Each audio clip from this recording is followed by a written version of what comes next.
everybody, this is Glenda with Fralins and Friends Crafts Plus, and I'm on my porch swing, but it's a good thing I'm sitting because it's very humid. But I just had to get out here. Oh, wow. Wow. Holy cow. I'm going to breathe for a minute. It's part of COPD.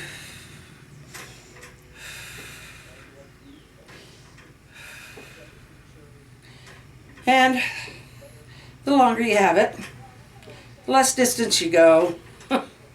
It kind of becomes well, it's just a nuisance, that's all. For me, I'm determined not to let it define everything in my life. And that's where I'm also going to talk about the fact that I am bipolar and how I have adapted and learned coping skills.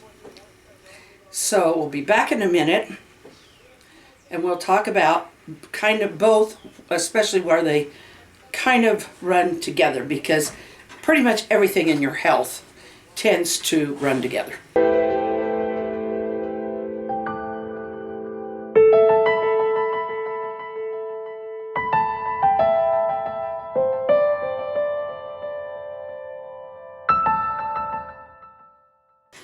I had always thought I was just a moody person. Mom said I was always such an emotional kid. You're always too emotional, she used to say. And I was a crybaby in school. I just, I was so easily intimidated and so easily a target that kids targeted me. Until I was an adult, I didn't realize that it wasn't something wrong with me. That's just part of it. But there were times when I was in a great mood and had a blast. Most of the time that's when I was on my horse or something like that. But I just grew up, a lot of the time I felt like I was ignored, but yet a lot of the time I felt like I wish I could be ignored because I had a lot of siblings and everybody kind of expected things. And so I always had something to blame. Now, I don't know how much of it was bipolar when I was growing up, but definitely by the time I was an adult, it was showing its ugly head. But it had also put a target on my back. This person is easy to get to. Even adults will target a target. They love to shoot that bullseye. Now, most adults are not that mean, but there are some. And they will tend to find that person who is the easy target. So that's the person to beware of.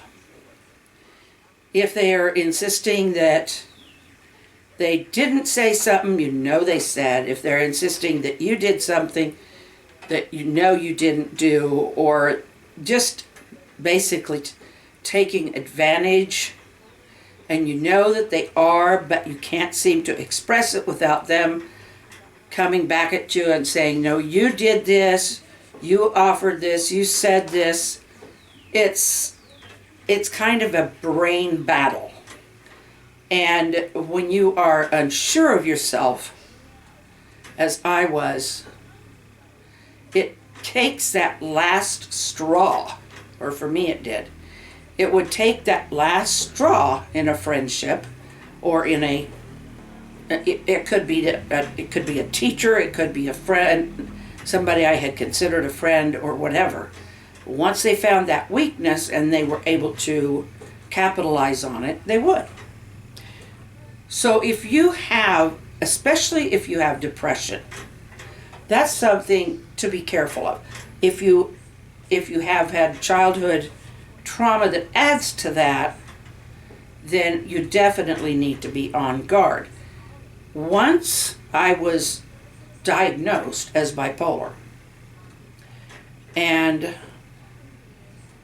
they started, in 95 and 96, I was diagnosed, and then I was in and out of the hospital quite a bit And the medication, okay, there's therapies, there's talk therapy, there's group therapy, there's medication, and it takes a while. Not everybody reacts right away to the first medication or their first contact with therapy.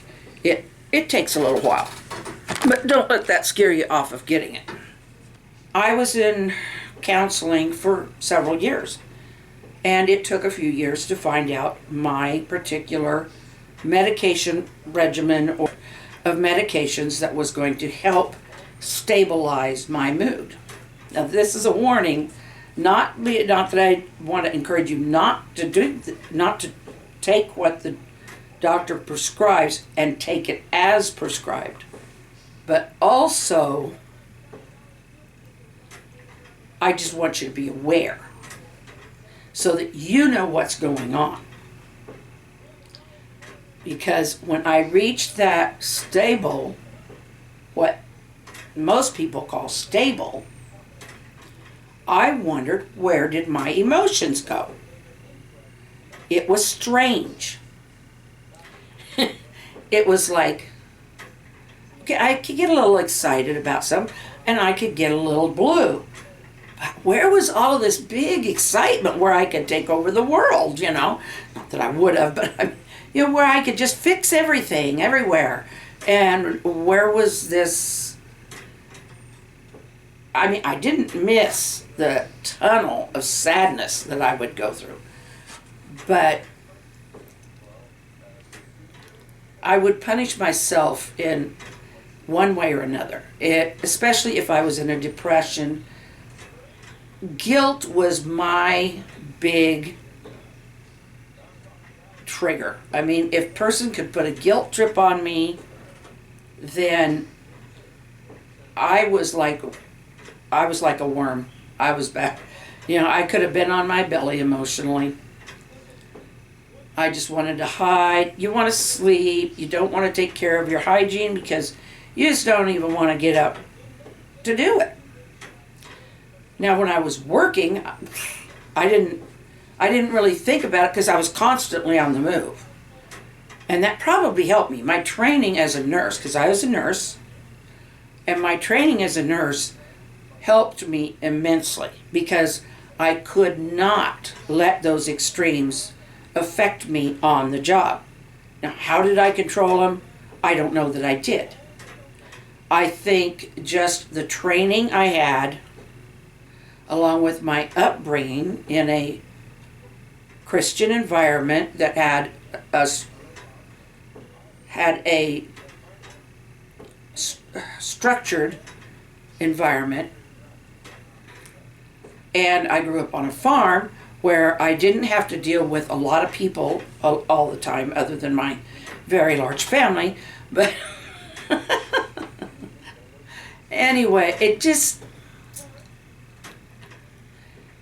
something that can eat you up from the inside. And it can also cause physical pain.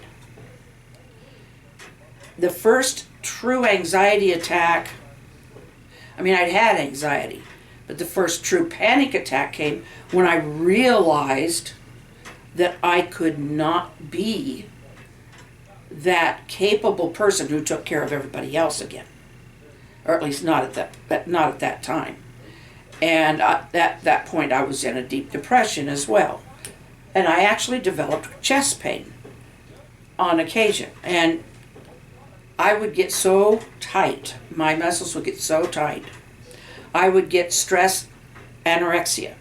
If I was under extreme stress, I wouldn't hurt to have a little of it now. No. I don't want to have stress anorexia. I would like to not have so much weight. But I don't feel the need to tear myself down anymore. There have been things that, yes, I mean, nobody's perfect. And we all have our little times when we fall apart. You know, people cry, people laugh. That's not being manic or deeply depressed. But here's where I want to go. I want to go with when I really started developing my coping skills. I'm sorry. My hair isn't long. I think I got used to pushing it out of my face so much. But once I started to stabilize more, now I was working, they were trying to help me get some coping skills together, but not the same thing doesn't work for everybody. You must realize that. Do try. Do go ahead and give them a chance, but realize that not everybody is going to react the same way to the same thing. For instance, when it comes to sounds that help you relax, I'm more likely to relax to whale sound or a slow lumbering, crickets. Crickets are just, they're a great stress reducing sound for me because I grew up in the country. There are other sounds that some people like that just, no way. They just do not work for me. A fast running waterfall, I'm going to have to go to the bathroom real quick. No, that is so. Some people, that's relaxing. I don't mind a slow running brook and just hearing that. But a fast waterfall, some people that's fine for them. For me, nope. And I get interested easily. I'm an intelligent person. That I didn't know until I was well into my 20s. But I am an intelligent person. And my mind can grasp a lot of different things. But I had to learn they couldn't grasp them all at once. So, and I'm kind of all over the place. And this is one thing I have not cured yet. I have not cured, and probably never will, the fact that I tend to jump from one place to another. But it is all coming down to something. So the things that I have learned to use for my coping skills, and you learn what works for you. I get relaxed better to white noise. And that may be the TV set so low that I can barely hear it. That may be a hymn in the background, or just, they talk about meditation. And they say, just think of one word over and over again. My mind won't shut down that long. It won't shut down. It won't concentrate on a single word. What it will do is it will meditate on the words of a song. Now for me, a hymn that I'm very familiar with, not a rock and roll song. No, not for me. Country song, yes. I can think about the words to a country song. The kind that is not, the kind that's relaxing.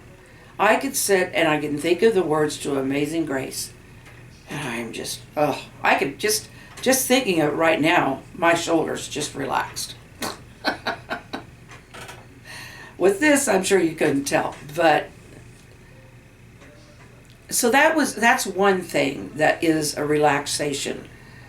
To keep myself from letting my mind go into places where it's negative or where it's overly busy, what they call mind racing, is I have learned to focus on things like crafts.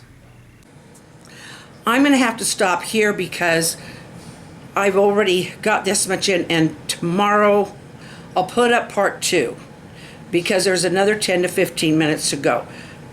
The next part is about when I was diagnosed with the COPD and how I learned to cope with both of them.